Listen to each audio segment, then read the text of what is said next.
हाय नमस्कार साथियों।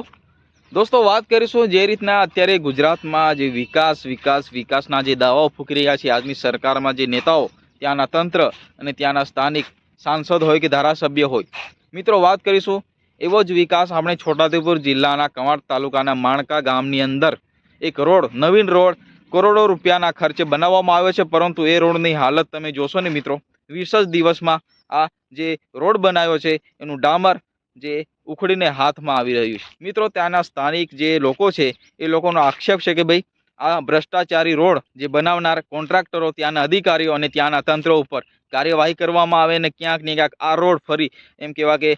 જે બનાવવામાં આવે, કારણ કે સરકાર દ્વારા ગ્રાન્ટો આપવામાં આવતી હોય છે કરોડોના ખર્ચે આદિવાસી વિસ્તારોમાં જે રોડ એમ કહેવાય કે ઘણા વર્ષોથી જે મંજૂર થયા હતા અને ક્યાંક ને ક્યાંક આ રોડની મંજૂરી મળી અને રોડ બનાવવામાં પણ આવ્યો, પરંતુ ક્યાંક ને ક્યાંક આ રોડની અંદર ભ્રષ્ટાચાર કરવામાં આવ્યો। મિત્રો વાત કરીએ તો ઘણા વર્ષો પછી આ રોડ મંજૂરી થતી હોય છે અને ગ્રામજનોમાં ખુશીની વાત હોય છે કે ભાઈ આપણા ગામમાં રોડ મંજૂર થઈ ગયો, હવે આપણા જે વાહનો લઈ જવામાં તકલીફ નહીં પડે એવા એમના ખુશીનો માહોલ હોય છે ગામમાં। પરંતુ જે આ રીતના રોડ બનાવવામાં આવે છે કે ભાઈ જે ડામર છે એ ઉખડીને હાથમાં આવી રહ્યો છે, તો આ કઈ રીતના રોડ બનાવવામાં આવ્યો, ત્યાંના ભ્રષ્ટ અધિકારીઓ, ભ્રષ્ટ નેતાઓ અને જે કોન્ટ્રાક્ટરો ઉપર કાર્યવાહી કરવામાં આવે અને ક્યાંક ને ક્યાંક આ રોડ ફરી બનાવવામાં આવે એ ગ્રામજનોની માંગ છે। કારણ કે જે રોડ છે જે 10-12 વર્ષ પછી એ વિસ્તારમાં જે મંજૂર થઈને આવ્યો છે, તો લોકોમાં એમ કહેવાય કે ખુશીનો માહોલ હતો, પરંતુ ક્યાંક ને ક્યાંક આ ખુશી છે એ લોકોએ જણાવી કે ભાઈ આ રીતના જે નવીન રોડની હાલત છે એ ગ્રામજનોએ પોતે વિડીયો બનાવીને એક સોશિયલ મીડિયામાં વિડીયો શેર કર્યો, એના દ્વારા આપણે જાણવાની કોશિશ કરી। તો મિત્રો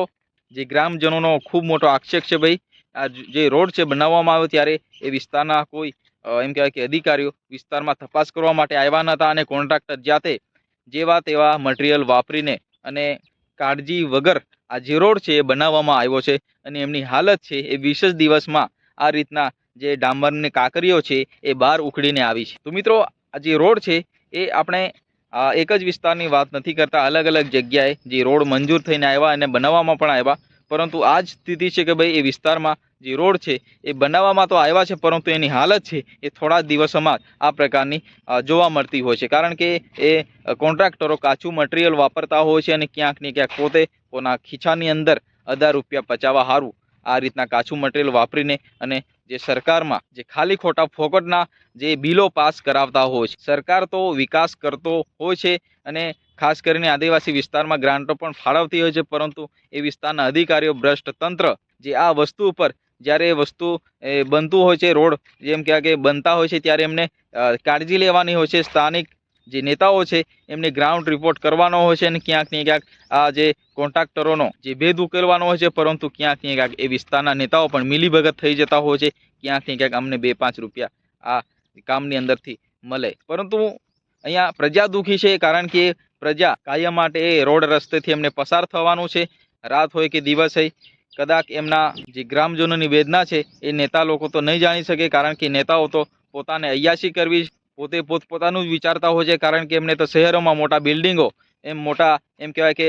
મહેલો હોય છે, એની અંદર એમને ખુશ રહેવું છે, પરંતુ આ પ્રજાને આ રીતના ગામડાની અંદર રોડ રસ્તાની ખૂબ જ જરૂર રહેતી હોય છે। અને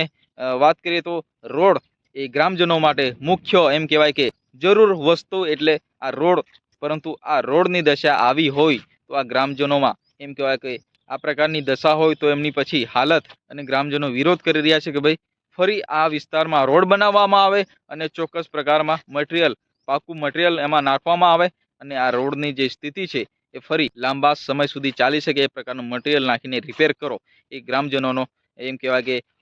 રજૂઆત છે। તો મિત્રો તમને વિડીયો પસંદ આવે તો વિડીયોને લાઇક કરો, ચેનલને સબસ્ક્રાઈબ કરો। મિત્રો લાસ્ટમાં એટલું જ કહીશ કે આપણે કોઈ પક્ષ પાર્ટી સાથે જોડાયેલા નથી, આપણે તો જે જનતા છે એ પ્રકારના વિડીયો આપણે લાવતા હોઈએ છીએ, આપણું કામ છે સાચી માહિતી લોકો સુધી પહોંચાડવાનું। તો મિત્રો વિડીયોને લાઇક કરો, ચેનલને સબસ્ક્રાઈબ કરો,